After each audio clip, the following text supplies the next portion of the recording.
Howdy folks and welcome. I hope this finds you well. Today I have the great pleasure in talking to you about one of my favorite games of all time, and probably one of the top 10 RPGs of all time. Not only that, but Oblivion is Bethesda's best told story, and that's not hyperbole.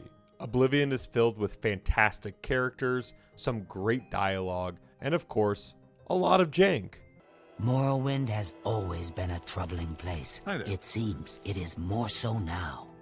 Goodbye. I'll be playing through the whole main story of Oblivion, focusing on gameplay mechanics, sound design, visuals, and of course, the story. Just like I did with my retrospective on Fallout 3, focusing on the main story can have an interesting effect, especially when it challenges your nostalgia, or heightens it. Oblivion to me is the first game that I actively tried to stay up past my bedtime, stealthily turning on my Xbox 360 when I thought my father was asleep. When I first played, I didn't really understand character builds or anything that really made an RPG an RPG. But that was okay because Oblivion made you learn through doing things, which any person with a controller can do. Also, playing Oblivion back then was like reading a fantasy novel for the first time. It was magical. Let's just say Oblivion was the starting point for me liking a lot of things when it came to RPGs, and disliking a lot of things too. I'll never say Oblivion is perfect, but what I think it does well, it does well. The small annoyances kind of get put to the wayside, at least for me personally. Like any good RPG, Oblivion is not linear, and you can freely level up anything that you want regardless of doing the main story or not. The cause and effect of leveling, finding new potions, new items, equipment, has tangible effects that the player always feels. At first I felt like a nobody dying to imps or whatever those dinosaur creatures are. Then you get the ability to disarm enemies with your two-handed blade, or something special with your bludgeoning ability. It really felt like the player accomplishes something, which not many games do, especially nowadays. And you might disagree with me, but Oblivion is a RPG, full stop. In comparison, I view Skyrim as an action RPG. I believe in this distinction because it separates Oblivion from Skyrim in a very necessary way. The games are different, the atmospheres are different, and that's okay. I just prefer Oblivion style. For example, a lot of people were angry at Fallout 4's dialogue not being able to see what your character was going to say. I just need to verify some information, that's all. Now, I can't wait for the world to end. But Oblivion has that same dialogue style, and I didn't see anyone complaining about it on the forums, since it is usually good dialogue. And you might say, well, Oblivion doesn't really have a lot of options for an RPG, yet I think that works to the game's advantage, at least for the main story. It was like witnessing fate. Even though our character is the catalyst for most of the game, there was a set course, and some of the characters even talk about that. You'll just have to trust me. I know now what I was born to do, but I'll need your help. It kind of made it feel like a play. There were really poignant moments because the characters had been built up and evolved organically. I think nowadays with some RPG games, there's a tendency with developers to try to overachieve, and not in a bad way. I think of Baldur's Gate 3 where there are just so many options that at times I kind of got stuck because there were so many options. It felt overwhelming for me.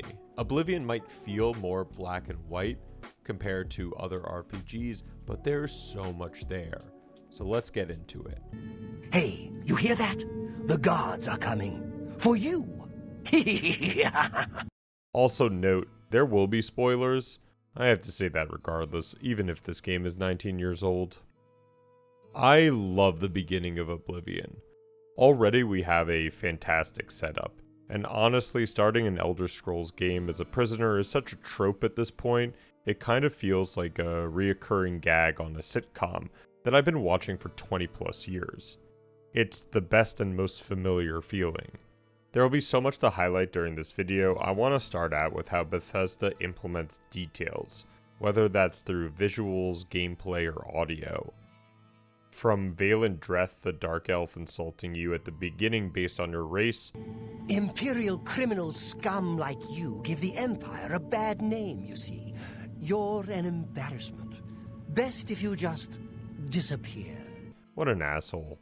To hearing the guards talking about assassinations of the king's sons. My sons, they're dead, aren't they? We don't know that, sire. The messenger only said they were attacked. No, they're dead. I know it. Already you're getting such a rich narrative. Meeting Uriel always sends a chill down my spine, not just because he's voiced by Patrick Stewart. Uriel knows he is dead the second he sees you. Uriel is a firm believer of fate, and to a certain extent he is correct. It's like the old adage from Atticus Finch, about being licked before you start but starting anyway. It's very valiant, and it runs through his family. Within 5 minutes of playing this game, I'm more emotionally attached to a character than I ever was in Fallout 4. Next time I have to watch someone's life story, I want popcorn. Is this just me? You are a citizen of Tamriel, and you too shall serve her in your own way. Please, sire, we must keep moving. Sadly, we come to the first hiccup of Oblivion. It's combat. You thought we'd go down and the Emperor!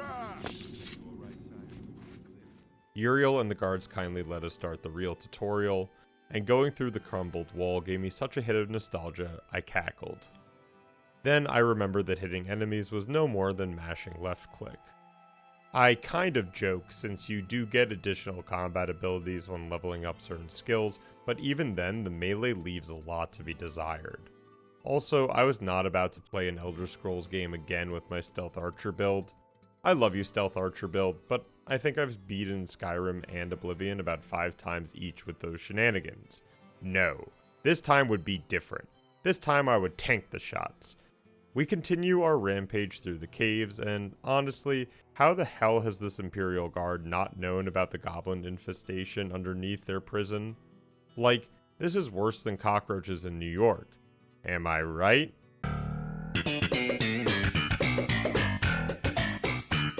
We kill the main goblin shaman, sorry pal, wrong day to come into work, and meet back up with Uriel and the Blades. We can show them how badass we are now.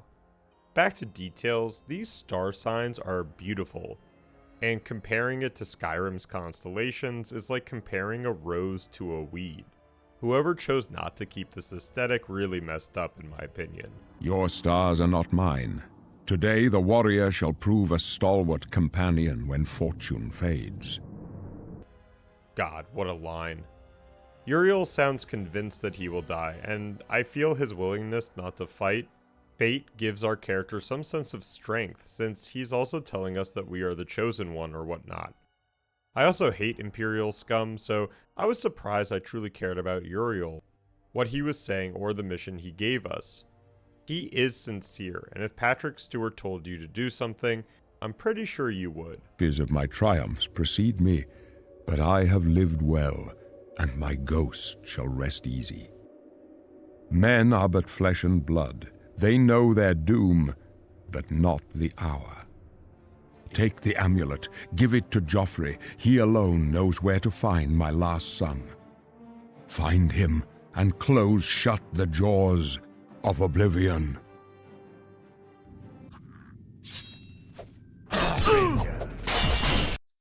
God, I will never get over how quickly this happens. Barrows gives us a lore dump about the Amulet of Kings and tells us where we can find Joffrey. I also enjoy the fact that Barrows has some knowledge of the sewers below, saying the Blades use it for missions. Again, Oblivion knocks it out of the park when it comes to art design. How cool are these? And what are those things called? Attributes? My god, it's an RPG! Seriously though, it was nice to have classes instead of the all-powerful Dova King. I felt like I was truly my character because my actions, whether that was wearing certain armor or using specific weapons, had pros and cons that affected my playstyle. Firstly, I thought I would make my D&D character Revolio, a half-orc fighter who loves his two-hand axe, but has no ability to heal himself. Sadly, you don't pick up your starting weapons, and Oblivion doesn't give enough health potions to make a non-healing build viable. In the early game, you might see me die a lot. Oh man, I don't know why I felt like the sewers were longer. I guess it's coming back to them, which has the larger layout. And like any Bethesda game, you get the gate. I equated Bethesda to sitcom writing because they tend to utilize their own tropes in almost all their games. The gate to the game is one of those things. And it's not a bad thing. I honestly love the feeling of knowing my adventure is about to kick off. And wow, this is beautiful. Not very detailed, but beautiful. Quickly, I chose not to play with mods even though I know they are insanely good, especially the inventory system. But I wanted the truly authentic experience, the one I had so many years ago on my Xbox 360. Instead of fast traveling, I decided to walk to our first destination to see what was up. It's pretty wild Bethesda was able to do this in 2006. After a nice hike, we get to the manor and talk with Joffrey. I love how he's just like, no freaking way you have the Amulet of Kings. Emperor Uriel? Do you know something about his death? You brought me the Amulet of Kings? This cannot be. Let me see it. By the Nine, this is the Amulet of Kings. Who are you? How did you get this? What do you know of the Emperor's death? Joffrey is a great character. He reacts like I think anyone would in these situations, and it's not just him. Lots of characters in the main story react accordingly to their situation, unlike, let's say, Fallout 4. I can feel the gears of bureaucracy grinding me up already. What I love about Joffrey's character the most is his devout loyalty not only to the Blades, but also Uriel himself, going as far as to hide the illegitimate child of the Emperor. The breadcrumbs are starting to pile up. Joffrey tells us that Martin, the bastard son of Uriel and now the only one left in his bloodline, is currently serving Akatosh in Kvatch. I bet nothing bad happens in that place. It was a huge creature, something out of a nightmare. Came right over the walls, blasting fire that swarmed around it, killing. I love Hurdle and how he describes the Oblivion invasion, another Bethesda sitcom trope that an NPC runs to you and exposition dumps on you, but Hurdle's cool and sets the scene perfectly. It was Savli and Matthias. Some of the other guards helped some of us escape. They cut their way out, right through the city gates. Savlian says they can hold the road. No, I don't believe him. Nothing can stop them. If you'd seen it, you'd know.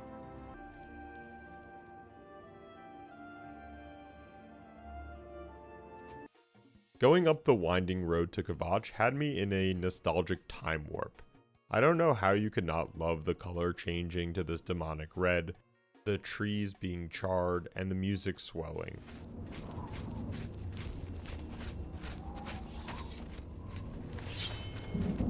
Stand back, civilian. This is no place for you. Get back to the encampment at once. The only thing we can do. We'll try to hold our ground, that's what. If we can't hold this barricade, those beasts could march right down and overrun the encampment. This is how you make a game. I love a lot of characters, and I'm going to say that a lot. What I mean by that is they're not just generic NPC number 4028. I was surprised by how many unique characters there are in Oblivion, even though it does have an insane amount of copy and paste too. Matthias is one of those unique guys, and you can hear the sadness and anger in his voice, knowing his city and home are gone. My home! My goddamn home in flames! It kills me that I can't get in there and do something! Matthias does accept our help since there's this pesky gate in the way of the Kvatch doors. Entering Oblivion is one of those great moments in gaming, no matter how repetitive this plane of existence is. This is also the area where I discovered that I would need to use the health regen spell, because there was no way in hell that I could find enough potions. Yes, I know there's alchemy, but I'm not going to pick and craft my potions. This is also the area that I realized the difficulty that I was playing on was difficult. I've read some Reddit posts about how Oblivion will buff the NPCs, but also debuff the player, so in a way you're 2 times less powerful than your counterparts. Funnily enough, that's why Conjuration is so powerful, since the game still thinks your Conjure is an AI PC, so it will get all those buffs. We finally make it to a tower and take the Sigil Stone. Seeing the difference you just made by taking down an Oblivion gate is staggering. Just the change from the blood red to an almost melancholy darkness with light rain is a great touch. We now can enter the city and find Martin in the chapel. Oh man, Martin's character is not only fantastic, but it's voiced by another insanely talented voice actor, Sean Bean. If you came to me for help, you're more of a fool than you look. Look around.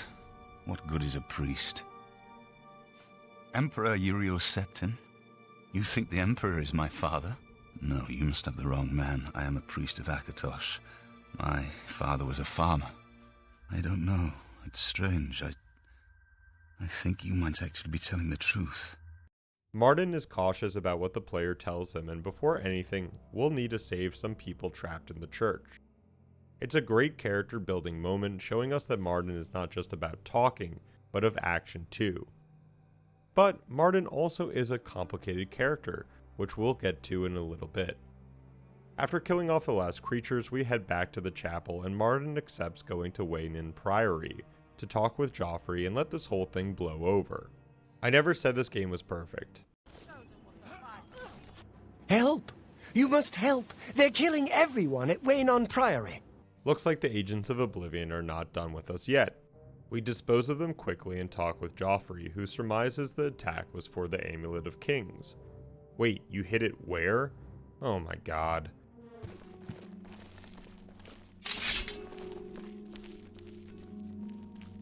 They've taken it! The Amulet of Kings is gone! The enemy has defeated us at every turn! So it has not all gone against us. Thank Talos for that.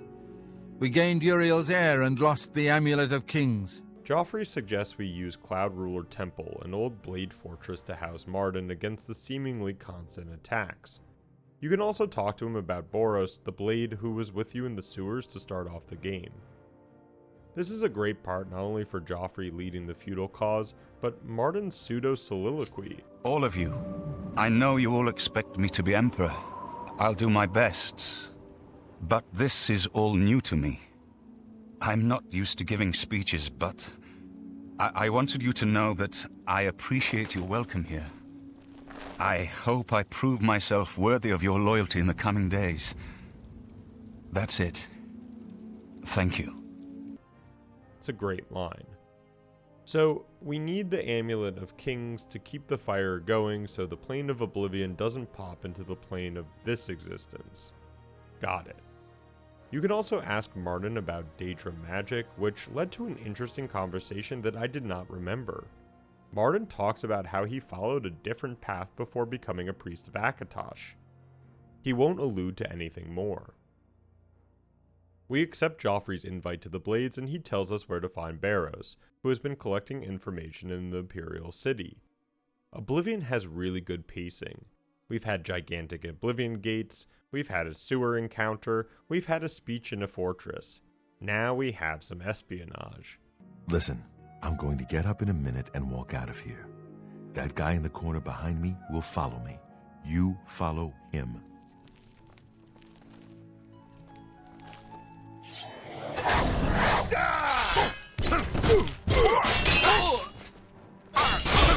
I do not fear death.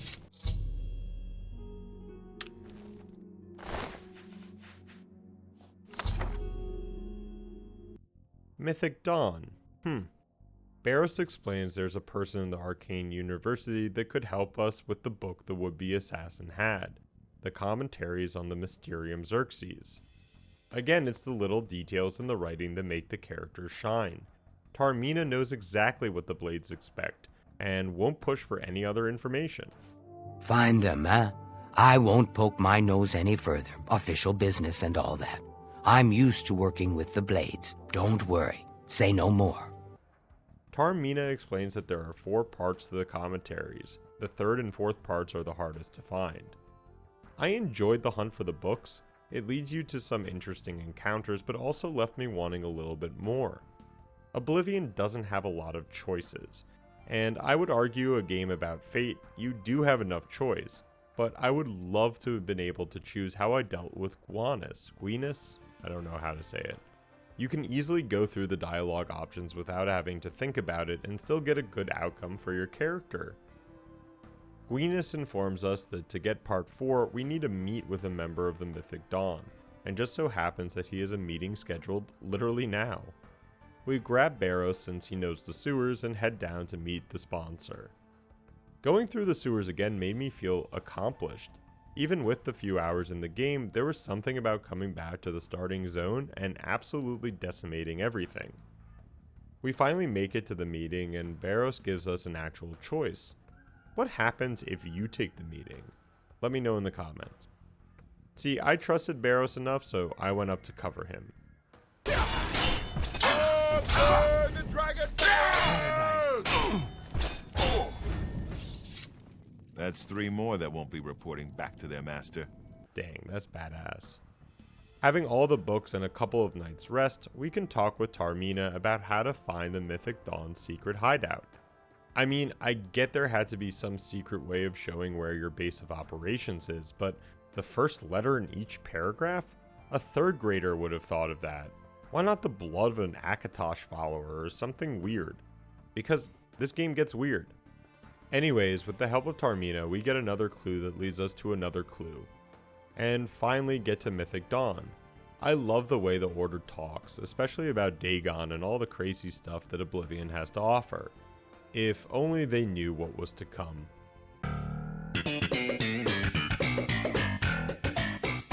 I am Harrow, Warden of the Shrine of Dagon. Oh my god, Harrow? Dude, you need to fix that hair, my friend. Or should I go as him for Halloween?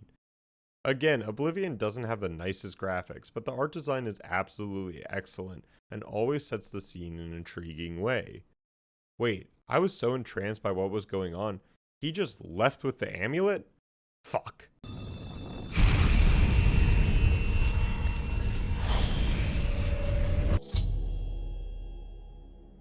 We get a quest update about how Mankar Cameron has teleported to the realm of paradise, but the Mysterium Xerxes is still in our plane of existence. Cool. You have 2 choices here. You can sacrifice the poor Argonian to really join the cult, or you can try to just run like I did. And it would have worked too if the whole cave didn't aggro on me, and I had no idea where my items were, since they stripped you at the start of the encounter. I thought it probably wasn't worth it to lose everything I had worked for, thus I went a different route. This time I'm not giving up my 2-handed sword, Harrow. Since I got the gist of what was going on the first time, I thought the Mythic Dawn could use some steel. Now with the Mythic Dawn slaughtered and the Mysterium Xerxes, the spellbook for Daedra, taken, I was feeling pretty confident about our chances against evil.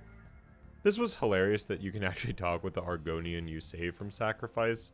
I love how nonchalant he sounds about the whole ordeal, and I can't wait to find him for the side quest video. We head back to Cloud Ruler Temple and tell Martin of the events.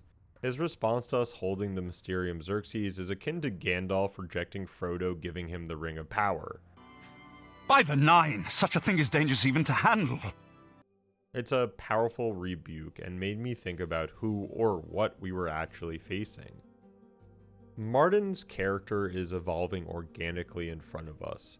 He is always grounded in his determination for good, but doesn't shy away from his past and natural human curiosity. At first hesitant to even think of the word Emperor, Martin now takes it as a challenge. He knows that lighting the Dragonfires will be the only way to stop Oblivion from coming to Tamriel, and he has to have the confidence within himself to lead that charge. Not for his namesake, but because it's the right thing to do, just like helping those people in Kvatch. See, that's good writing. That's the character meeting the challenge that's given to them without feeling like it's some Deus Ex Machina crap. Martin knows they have a slim chance and they're going to try anyway. As a player, this made me pumped up to be fighting for this guy, and also the whole saving the world bit too. We talk with Joffrey again, who sends us to Bruma, where reports of spies have surfaced. We do some digging and find a convenient note detailing not only an opening of an Oblivion gate in front of Bruma, but questions about us? Ooh, we're getting popular. Martin in this short time has deciphered part of the book to start the ritual, and guess what? We need to search out for more things. Now again, gameplay-wise, not so engaging. Story-wise, I'm having a blast. Not an easy thing to come by, obviously, but we will need a Daedric artifact. Bring it to me when you have acquired one. The only way to obtain a Daedric artifact is through the cults devoted to each of the Daedric lords. The book, Modern Heretics, is the best introduction to Daedric cults. The library here has a copy if you need it. Remember, the Mysterium Xerxes ritual will consume the physical form of the artifact in order to release its Daedric power. Mankar Cameron, Martin tells us, is bound to Xerxes, where he made the realm paradise. And Martin surmises that this dude killed a lot of lemurs to make this realm of existence. The first piece for the ritual is something from the Shrine of Azura. I completely forgot how to do this part and sat on the bench for a bit before googling the answer.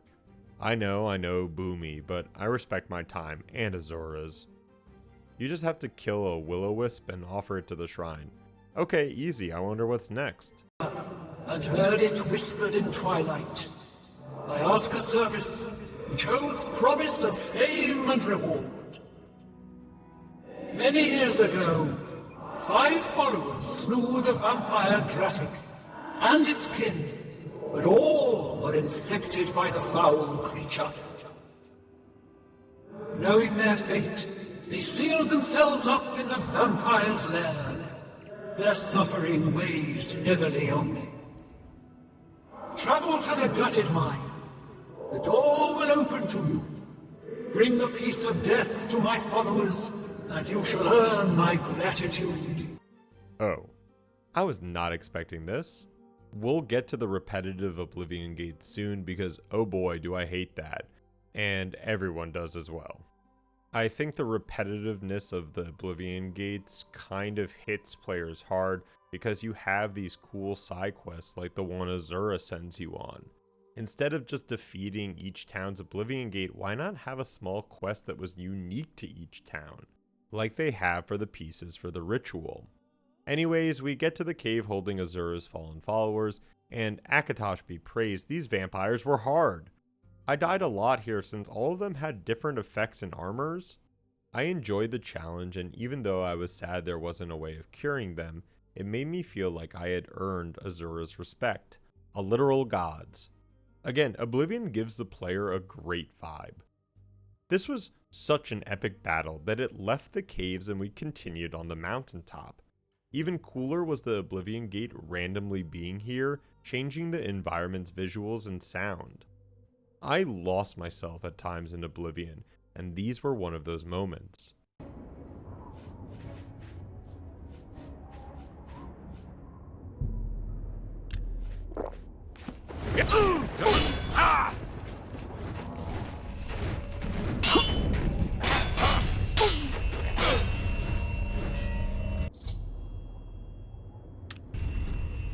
Brethren, you were a worthy foe. And this note. Damn, Bethesda, why can't you replicate this? We get Azura's Star, a tangible relic of a god, which apparently you can sell for a measly 2,500 coins? I've mentioned Oblivion's pacing, and I think the reason why it works so well is the main plot is weaved together by separate plots, all unfolding at the same time. It would be horribly boring if you just did one thing after another. For example, if the story just focused on Martin, then the Oblivion Gates, then the Mythic Dawn, it would just be, eh. Instead, the overlapping of events pertaining to the main story is one of the major reasons why the world feels real, because life is not linear. Anyways, we're told of an Oblivion Gate has opened in Bruma, and we quickly teleport there. Now, I'm going to skip over killing everything in each Oblivion Gate until the major one, since it has no bearing on the story itself, and another reason we'll figure out in a second. This was a truly poignant moment having Barrows not only thank us for what we've done, but training us in blocking and blade. God, the characters are so good. Never had time to properly thank you for your help back in the Imperial City. I wouldn't have made it back here if it weren't for you. See, when they swing at you sidearm, you twist your wrists like this. Exactly. You're a natural at this. Let me show you another one. But now, probably the lowest point in the game, and pacing. Everyone's favorite part to shit on Oblivion for, the Oblivion Gates of each town. Return of my son, and the closing of the gate. I would like to send help to Bruma, but I cannot risk weakening Anvil's defenses with that Oblivion Gate open outside the city. It was you that closed that Oblivion Gate, wasn't it? That was a brave thing to do. I know it would have been a lot of work to have unique quests for each city, but having to do almost identical dungeons with literally no mechanics other than the same enemies, unlocking of gates, and sigil stone stealing can be tiresome to say the least. And yes, all this is optional, but there was no way I was going to do a retrospective and not get every goddamn soldier into this fight. The one great thing about the optional part of the main story is exploring all of the cities. Each felt unique, and knowing all the side content in each one, I'm very excited to explore that in an upcoming video. We do a break in Oblivion Gate destroying to hear that Martin has uncovered the second piece of the ritual to enter paradise, but it won't be easy. The blood of Tibur Septim, the one who became a divine? Ay. This guy's guarded by like mobster ghosts, but the tomb has a ton of cool lore surrounding it. To unlock Tibur Septim's tomb, we have to free the blade souls that have been trapped here for centuries? It felt cathartic, and again reminded me of something from Lord of the Rings, where the ghosts finally are freed because they fulfilled their duty. Anyways, we get the piece of armor with Septim's blood on it, and boogie our way back to Martin.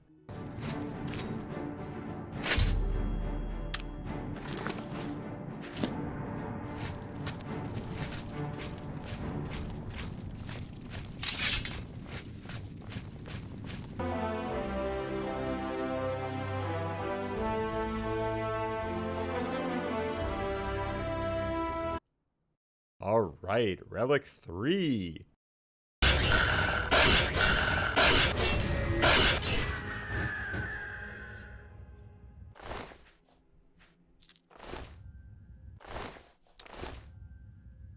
With all the relics together, we're ready for the ritual. Wait, one more item?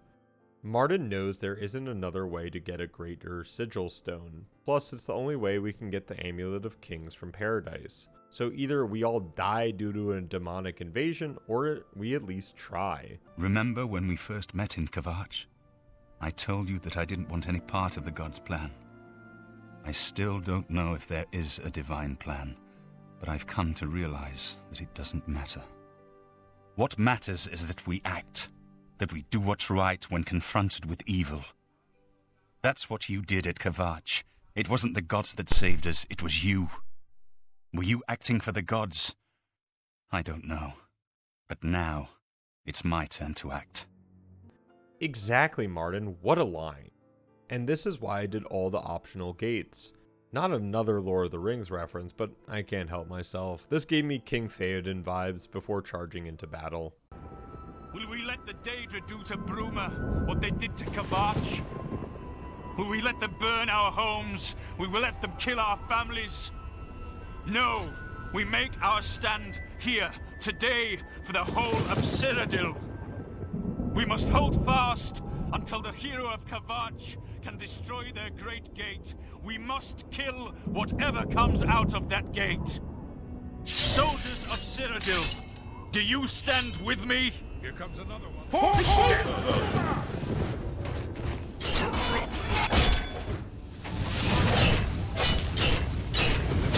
We fight the forces of Oblivion until the main gate feels ready to show up.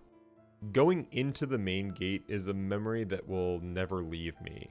Ever since I played this game as a kid, I remembered seeing those gates open to the Hell Machine slowly churning forward and going, I want more of this.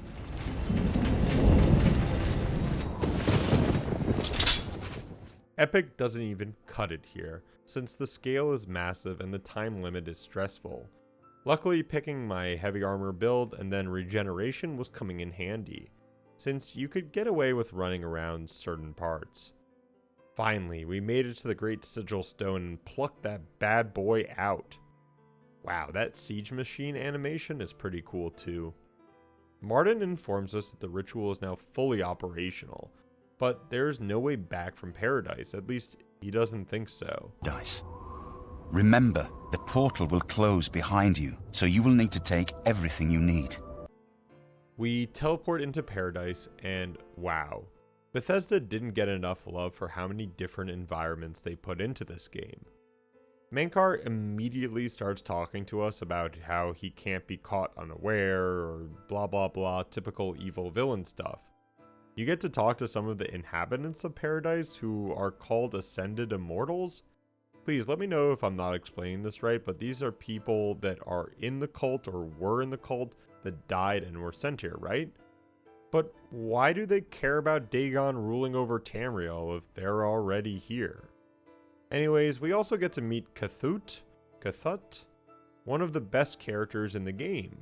I love this Daedra Lord because he shines light on how the Daedra aren't just stupid creatures. Kvatch, a trifling task fit for scamps. Your swift retribution earned you much respect among my people. We had not expected that a mortal would act with such resolution and honor.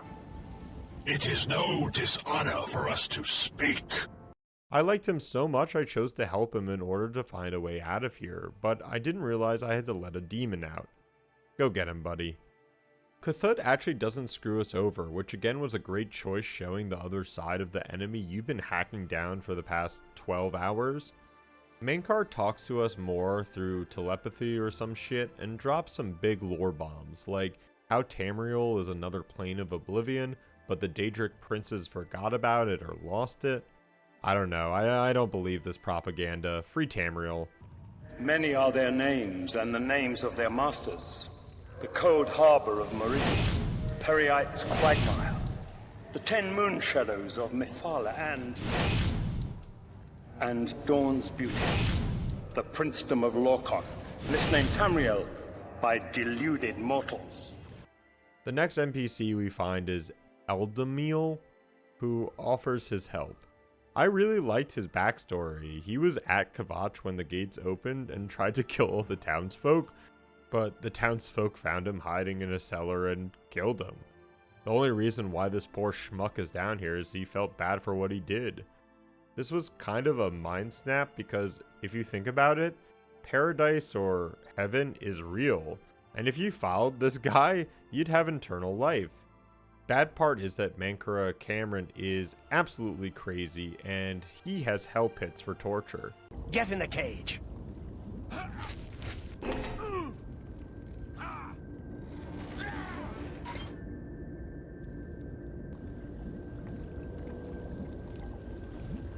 So I can get why this guy wants to help us break out of here and kill the dude. I do my usual heavy armor running away, and thank God none of the enemies came through that door.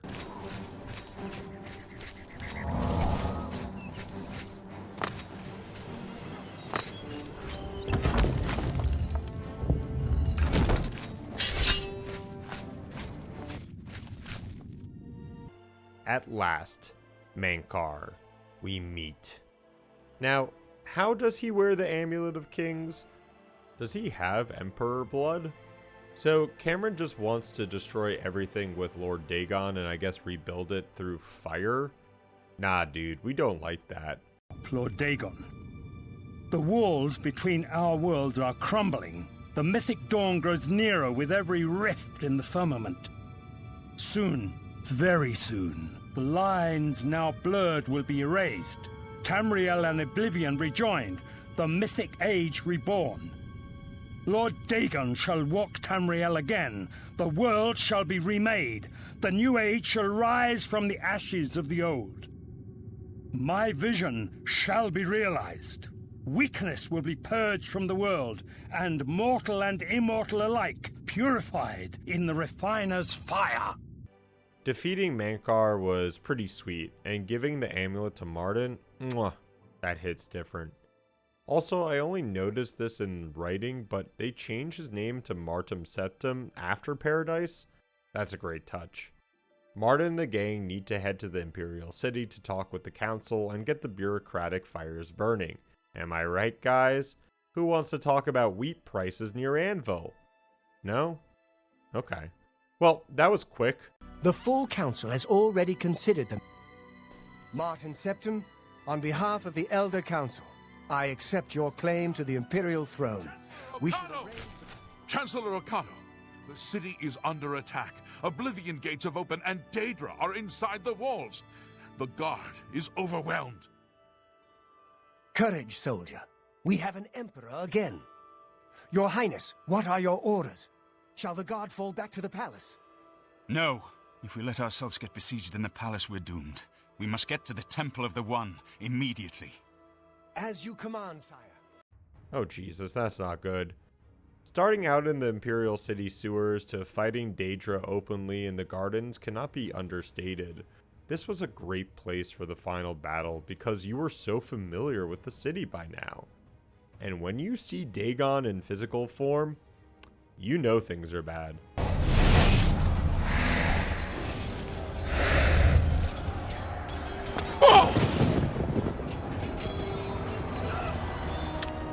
Martin has one last idea, and again, the idea of fate is apparent. It fits perfectly. I could never question Martin's resolve throughout this game. We jump past Dagon and enter the Temple of the One. This is pure awesome, and there's no other way to describe it. Farewell. You've been a good friend in the short time that I've known you. But now I must go. The dragon waits.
I love this ending for so many reasons. Martin's sacrifice was never questionable. That evolution we talked about earlier in the video truly comes full circle. High Chancellor Akato says it perfectly.